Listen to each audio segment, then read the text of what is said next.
Bismillahirrahmanirrahim. Apabila kamu berada pada suatu keadaan tertentu, janganlah kamu meminta suatu keadaan yang lebih tinggi atau yang lebih rendah. Apabila kamu berada di pintu istana, janganlah kamu masuk sebelum kamu disuruh masuk. Janganlah kamu menganggap cukup dengan kebenaran masuk itu, karena boleh jadi itu adalah suatu dalih atau tipuan dari raja itu.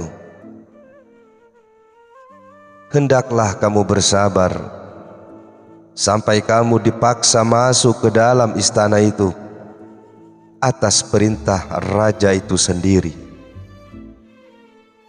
Karena dengan demikian kamu tidak akan dimintai pertanggungjawaban tentang perbuatan kamu masuk ke dalam istana itu.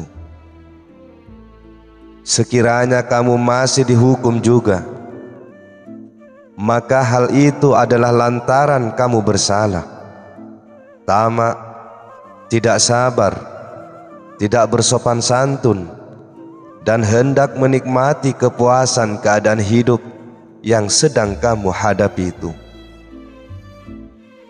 Jika kamu dipaksa masuk dan kamu pun masuk, maka hendaklah kamu memasukinya dengan penuh sopan santun, penuh hormat, dan memperhatikan apa yang diperintahkan kepada kamu, tanpa meminta kenaikan taraf hidup. Allah berfirman kepada Rasul-Nya, dan janganlah pandanganmu dipengaruhi oleh apa yang kami karuniakan kepada segolongan manusia dari kemegahan hidup di dunia ini, karena kami menguji mereka dengan itu. Adalah rizki yang diberikan oleh Tuhanmu itu lebih baik dan lebih kekal. Allah menasihati nabinya supaya berhati-hati terhadap keadaan yang ada itu, dan supaya ridho dengan karunia Allah.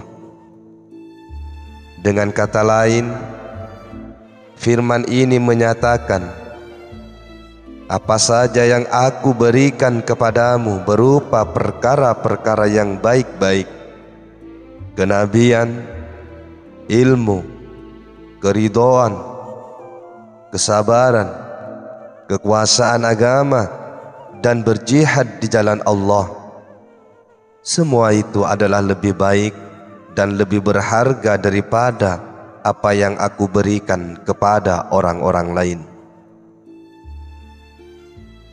Kebaikan itu terletak pada menjaga keadaan yang telah ada, merasa puas dengannya, dan menjauhkan segala keinginan kepada yang lain.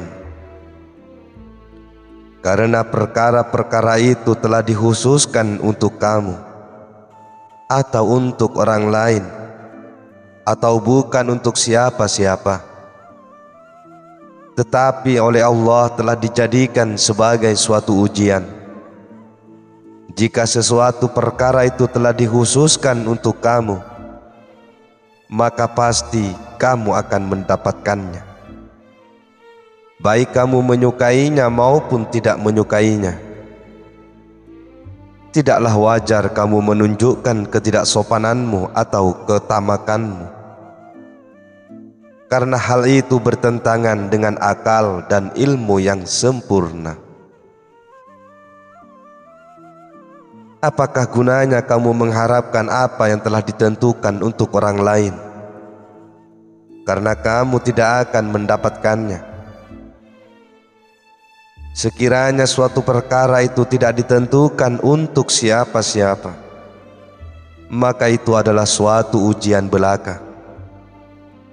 Orang yang berakal tidak akan bersahaja untuk mencari suatu ujian. Karenanya, kebaikan itu adalah menjaga dan ridho dengan keadaan yang ada sekarang. Setelah kamu dibawa ke tingkat atas, lalu dari situ kamu menuju puncak istana, kamu harus berhati-hati seperti yang telah kami nyatakan mengenai penghormatan. Berperangai baik dan tidak banyak bicara.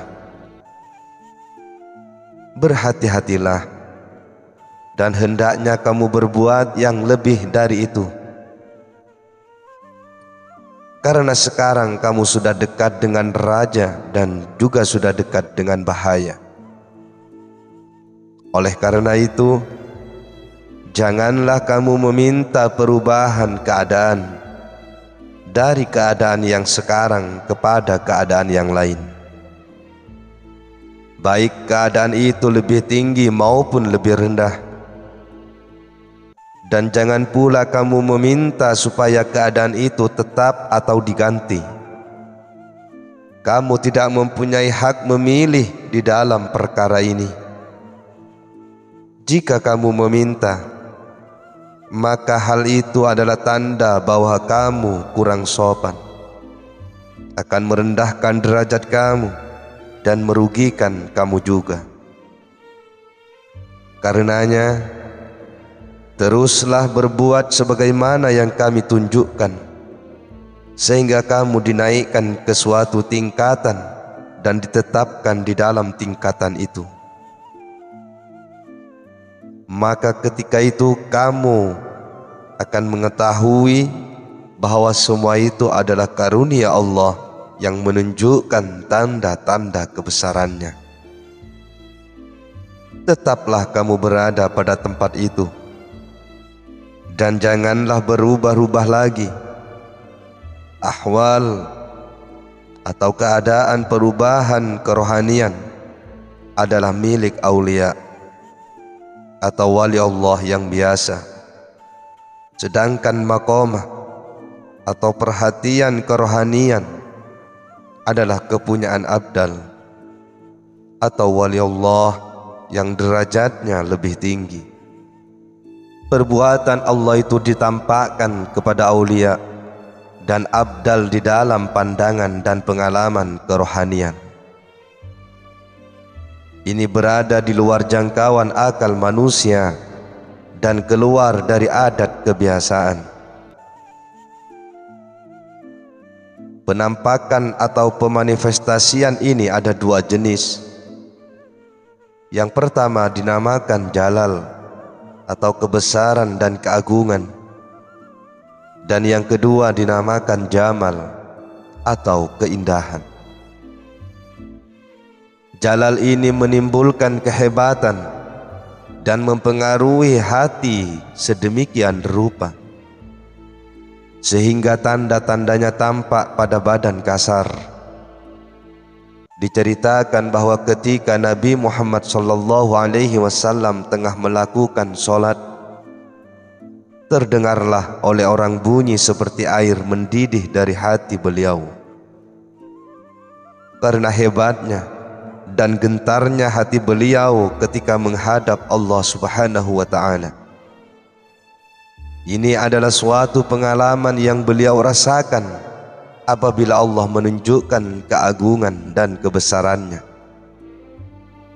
Peristiwa seperti ini juga terjadi pada Nabi Ibrahim alaihissalam dan Khalifah Umar radhiyallahu anhu. Pengalaman yang akan dirasakan oleh seorang hamba apabila Allah memanifestasikan sifat jamalnya adalah hati si hamba itu akan merasa gembira, tenang, sentosa, dan selamat. Ia akan mengucapkan kata-kata yang penuh kasih mesra, dan akan tampak tanda-tanda yang menggembirakan tentang karunia-karunia yang besar, kedudukan yang tinggi, dan kedekatan kepadanya, yang kepadanya lah segala perkara mereka itu akan kembali.